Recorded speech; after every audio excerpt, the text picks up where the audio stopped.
Pour les pilotes, le monde offre un visage singulier. Les pays, les guerres, les frontières s'estompent le temps d'un vol. Le ciel devient le champ de tous les possibles. Mais il y a des destinations qui ne sont pas tout à fait comme les autres. Des destinations un peu moins accessibles, un peu plus mystérieuses. Parmi elles, Moscou. L'aérodrome militaire de Joukovski nous ramène au milieu du XXe siècle, au temps de la guerre froide, lorsque ce centre d'essai abritait les expérimentations secrètes des soviétiques. Aujourd'hui, reste l'immense piste de 5400 mètres, une des plus longues au monde, célèbre pour avoir accueilli en 1988 la navette spatiale russe Buran. Et c'est ici que se tient le salon aéronautique MAX, une année sur deux, depuis 1993. Un événement majeur dans l'agenda des constructeurs de tous les continents.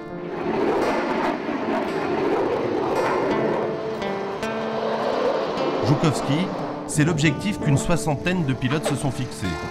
Joukovski, une aventure humaine, presque un voyage dans le temps. Joukovski, c'est le pari de réaliser ce qui n'a jamais été fait. Un raid d'une trentaine d'avions légers sur 5500 km via Prague et Vilnius. Nous sommes Français, Anglais, Belges, tous décidés à mettre le cap sur Moscou.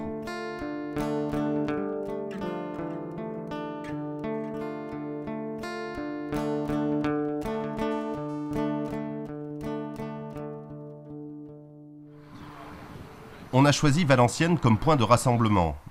Déjà, il faut se mettre au travail pour préparer le vol vers la première étape du voyage, Prague. Il y a de l'excitation dans l'air. Tout le monde sent bien que l'on va vivre une expérience unique. L'ambiance est studieuse.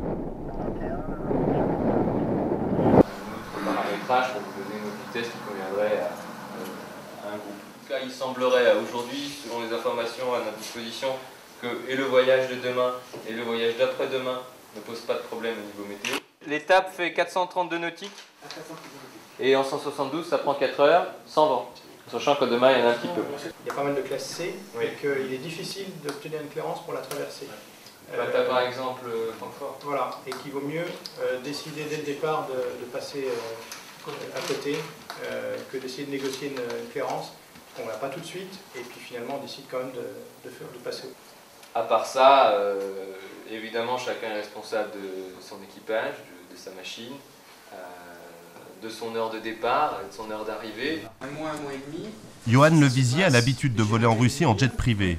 Il nous fait profiter de son expérience, même s'il ne participe pas au raid. Les principales différences sont déjà par rapport aux références altimétriques qu'on va retrouver en Russie, dans tous les pays, je dirais dans tout le reste du monde. L'unité de mesure sera le pied, là-bas on va parler en mètres. Ils utilisent toujours le mètre comme unité de mesure. Également le kilomètre pour l'expression de distance et pour l'expression de vitesse, ils vont utiliser le mètre par seconde. Que nous, dans tout le reste du monde, on utilise le nautical miles pour les distances et le nœud pour exprimer les vitesses. Dans les messages de prévision et d'observation météorologique, vous allez rencontrer en permanence des messages qui vont vous reporter des orages, même s'il n'y en a pas. Donc c'est pour ça que je vais préciser un petit peu, parce qu'un pilote, lorsqu'il va étudier sa météo avant de prendre le départ pour sa destination, s'il voit des cumulonimbus, qui est un phénomène dangereux pour l'aéronautique, il peut être assez, je dirais, surpris et avoir quelques réserves. C'est une aventure, hein. Tout à fait. Moi j'y vais très régulièrement et à chaque fois j'apprécie beaucoup puisqu'il y a forcément quelque chose qui va changer. C'est forcément l'aventure, tout à fait. L'idée de ce raid, c'est une complémentarité de compétences. Nous sommes tous des pilotes, commandants de bord. Nous avons tous envie de voyager.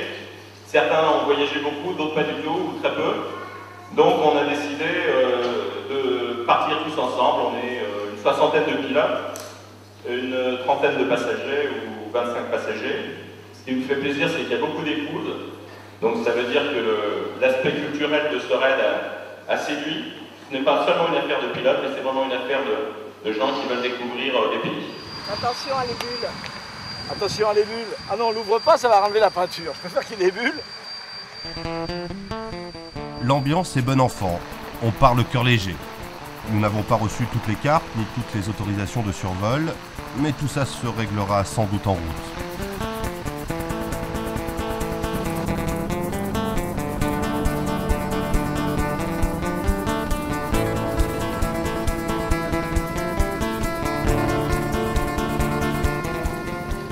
première étape, c'est Prague, à 800 km de Valenciennes.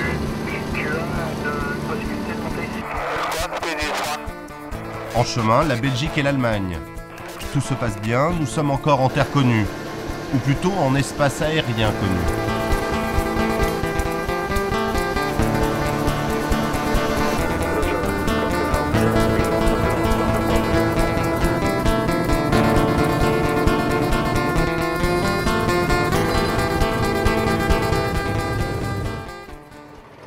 Eh bien super, première étape terminée, on peut cocher la case, c'est fait. C'est la première fois pour Anne et moi que nous venons à Prague.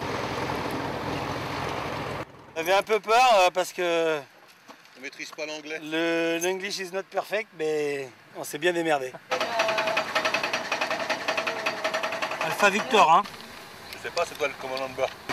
On va marcher dans Prague. On va boire quelques bières. Mais on va aller nez au vent, crapahuter dans la ville. Enfin, moi, c'est un petit peu, c'est mon film. Ah bah on va oui, voir, pour découvrir un petit peu. Vous êtes pilote ou maximum?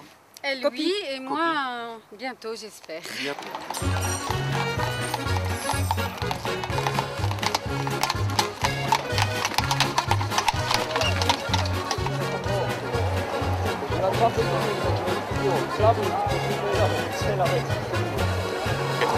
Magnifique.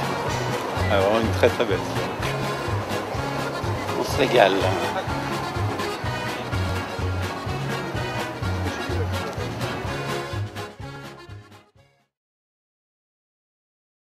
La destination, effectivement, on a un problème. Sérieux, merci. Bientôt. Oui, non, mais lui, il dit que le problème, c'est qu'à Vilnius, ils sont en train de. Ils refont une taxiway ou une piste ou je sais pas quoi. Oui. Close. Et ils disent non, non, c'est pas close, mais ils n'ont pas de parking et du coup, ils veulent pas faire de ravitaillement sans LL, comme prévu. Oh putain. Les autorités lituaniennes nous avaient pourtant assuré de leur accueil il y a 3 mois. Cette mauvaise surprise sème les premiers doutes au sein de l'équipe. mais alors, si Vilnius nous refuse, là. Il n'y a plus de connasses alors? Pas connasse. C'est des routements? Des roues connasses. Il veut vérifier la 100 LL. Nos 3 points de vol sont traités, ils ne sont pas rejetés, ils sont la route qu'on a déposée pour Vilnius sans problème. Pour les 100, je sais pas. Bon, puisqu'il y en a 3 qui ont été rejetés là, parce qu'il manquait le point d'entrée FIR, et avec l'estimé et le point d'entrée FIR. Je ne veux pas pointer du doigt qui que ce soit ici. Je pense que tout le monde a essayé de tout faire de bonne foi et proprement. Je vous rappelle simplement de bien préparer vos naves à tous. On est en gros groupe, on peut faire peur. Si le premier fait une bêtise, tous ceux qui sont derrière vont subir les conséquences. Et peut-être vont se voir refuser des choses qui seraient habituellement autorisées, simplement parce que les autorités ATC ou le contrôle va dire « qu'est-ce que c'est que cette bande de sauvages ?» Donc, s'il vous plaît, essayez de faire les choses proprement. Il n'y a rien de grave, il n'y a pas eu de problème de sécurité ou quoi que ce soit, c'est juste s'assurer de la cohésion du groupe. Pendant ce temps-là, à l'aéroport de Prague, certains pilotes remplissent les plans de vol. Lequel? D'ici. Ah, d'ici. Une petite incertitude, oui, parce qu'il y avait des travaux, donc on ne pouvait pas parquer, on ne pouvait pas refueler, mais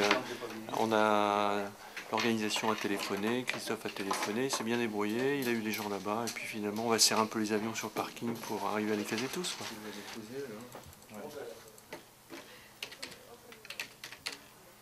Oui, très très serein, on va y arriver, quoi qu'il arrive.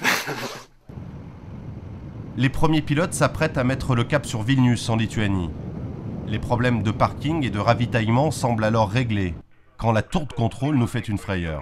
I'm very sorry because we have got letter from Vilnius that your flights are not approved to fly to Vilnius. Okay, but we phoned us this morning and they are okay to receive us. I'm sorry, I'm very sorry, but this is not my job.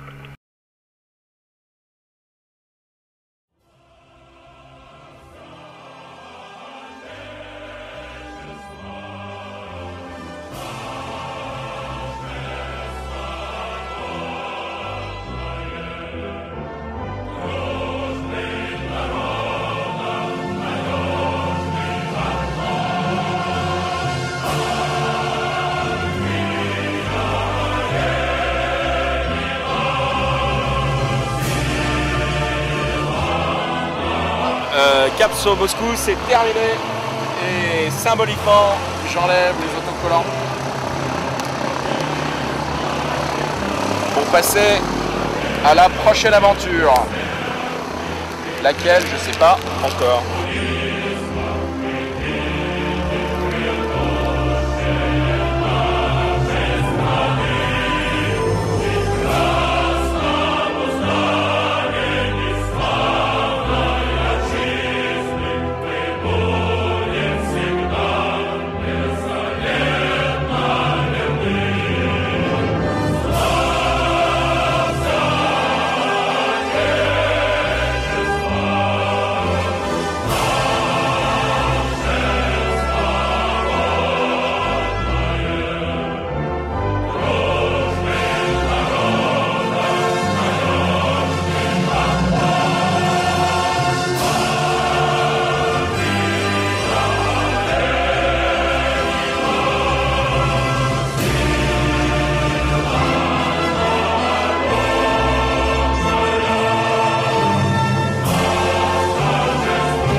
Dywizja wygra, żeby zwoł